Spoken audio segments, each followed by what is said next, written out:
J'ai dans la tête de la mémoire, le coin de terre à protéger, plein de photos dans une armoire, des souvenirs à partager.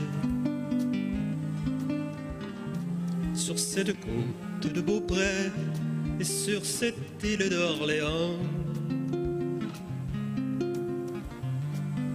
qui regarde tout droit devant.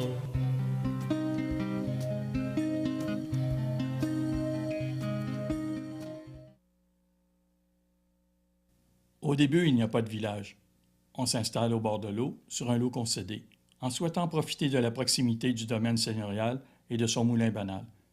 Un premier rang se crée peu à peu, puis un second plus à l'intérieur des terres, et parfois, un hameau prend forme à la croisée des deux routes ou près de l'embouchure d'un cours d'eau.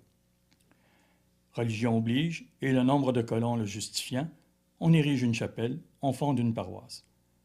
Un point de convergence est né qui deviendra incontournable. On y débute et y termine officiellement sa vie, on y prend épouse et y fait baptiser chacun de ses enfants. Pour des raisons pratiques, on concentre au cœur de la paroisse ou dans le plus gros des hameaux certains services indispensables à tous. Un magasin général, un relais de poste, une auberge ainsi que les cabinets du notaire et du médecin, professionnels de la première heure ou presque. On peut dès lors parler véritablement d'un village, un village qui attirera vers lui d'autres corps de métier auparavant disséminés sur un plus large territoire. Une forge, une ferblanterie, une beurrerie, une fromagerie, une boucherie, une cordonnerie, auxquelles s'ajouteront, à une ère plus moderne, une gare, une banque et des commerces plus spécialisés encore. Et c'est ainsi qu'on se rend au village non seulement pour y prier et y fêter, mais aussi pour y travailler et y faire provision, ce qui n'interdit pas à d'aucuns de venir y vivre de leur rente ou d'y accueillir touristes et vacanciers.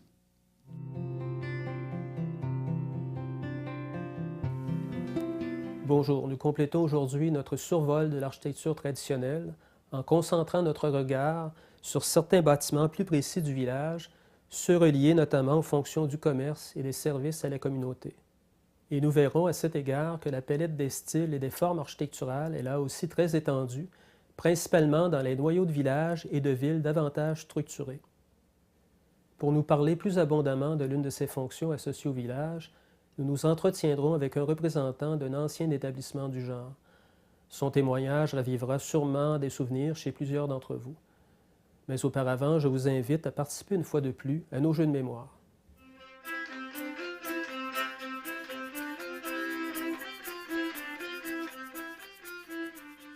Parmi les traits architecturaux suivants, quel est celui qui vous apparaît le plus associé au contexte villageois?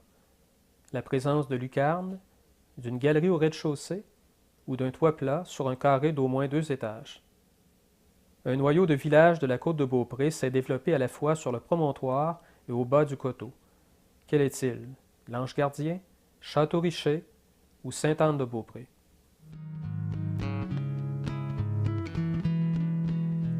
Les villages, par définition, sont des lieux qui ont atteint un niveau d'autonomie significatif et qui, même à partir d'un certain stade, exercent parfois encore un pouvoir attractif important auprès de leurs localités respectives. En raison de son isolement relatif, l'île d'Orléans a vu ses villages assumer ce rôle pleinement jusqu'à la construction du pont devant la relier à la rive nord du fleuve. C'est pourquoi nous nous arrêtons d'abord ici à Saint-Pierre, où il subsiste, le long de l'avenue Royale et dans le voisinage immédiat de l'église, des bâtiments témoins des différentes fonctions concentrées à l'intérieur ou autour du village. Ainsi, juste derrière moi, on observe une ancienne forge, la forge Morancy, qui date de 1831. Il s'agit en fait d'une habitation ayant forge au sous-sol. D'ailleurs, Saint-Pierre a compté jusqu'à 3 forges opérant simultanément. On y retrouvait également une ferblanterie, de même que quelques ateliers de menuisier. Cette époque est bien sûr révolue, une quincaillerie ayant assuré en quelque sorte la succession pour les produits de fer et de bois d'usage courant. Un peu plus à l'est, on retrouve la maison et les dépendances de l'ancien fromager Gérard Aubin, aujourd'hui décédé. Cette production artisanale connaissait jadis une certaine notoriété sur le marché local et même régional. Abandonnée dans les années 60, elle a été remise à l'honneur il y a quelques années à la suite de recherches visant à en assurer la salubrité. Ailleurs sur l'île, comme ici à Saint-Jean par exemple, on peut encore apprécier la présence du magasin général, où l'on retrouvait de tout presque, depuis les aliments en conserve et les tissus usinés jusqu'aux barils de clous de toutes dimensions. Ici, il s'agit de l'ancien magasin général Les Tourneaux. Jusque dans les années 50, d'ailleurs, on comptait la présence de 3 épiceries dans ce même village. On avait également juste à côté l'ancien hôtel Picard, qui accueillait aussi dans les mêmes années l'ancien bureau de poste. Juste derrière moi, toujours à Saint-Jean, un autre bâtiment de fonction commerciale traditionnelle, la quincaillerie Les Tourneaux, qui a aussi été à l'origine une des 2 autres épiceries dont nous avons parlé tout à l'heure. S'il y a une activité traditionnelle que l'on peut associer au village, c'est bien celle de la fabrication du pain. Le pain qui, à l'origine, était pétri et cuit dans des fours à pain dans chacune des maisons ancestrales.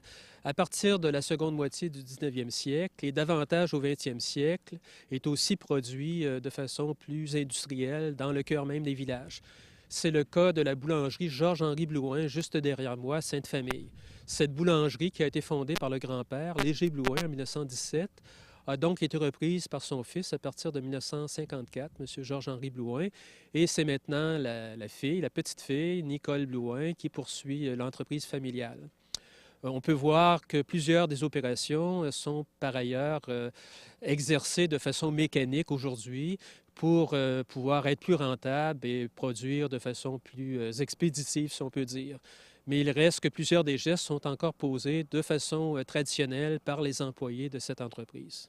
Il est à signaler en outre que les villages de Sainte-Famille et de Saint-Jean ont aussi compté chacun une beurrerie entre la fin du 19e siècle et la fin des années 1950.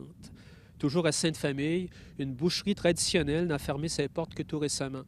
Ce bâtiment, juste derrière moi, est présentement occupé par une microbrasserie, la microbrasserie du Mi-temps.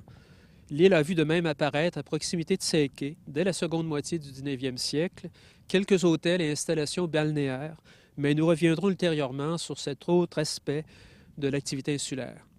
Sur la côte de Beaupré, certains des villages ont connu un développement plus important en raison surtout des liens de communication plus étroits avec la ville de Québec et son prolongement du côté de Beauport.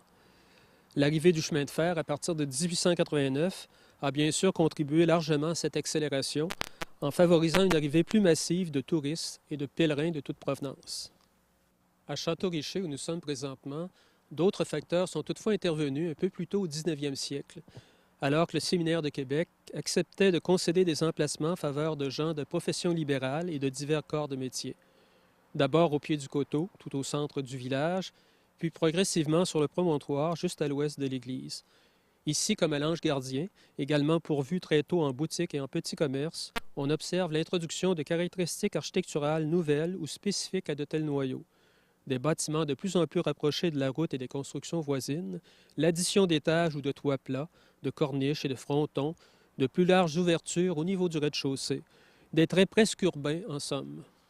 Nous avons ici, dans le village de Saint-Féréol, un exemple intéressant de magasin général assez typique de la première moitié du 20e siècle, avec sa façade avant qui est quand même passablement fenestrée, une corniche largement débordante et assez richement décorée. Un toit plat dans l'esprit qu'on appelle communément boomtown, donc c'est une grosse boîte carrée qui, outre la façade avant, est peu fenestrée. C'est en fait un bâtiment qui sert à la fois de magasin, mais aussi d'entrepôt. C'était la tendance à la fin du 19e et au début du 20e siècle d'entreposer l'essentiel des marchandises dans le magasin même, soit au sous-sol, à l'étage ou à l'arrière, dans une annexe ou même une dépendance détachée.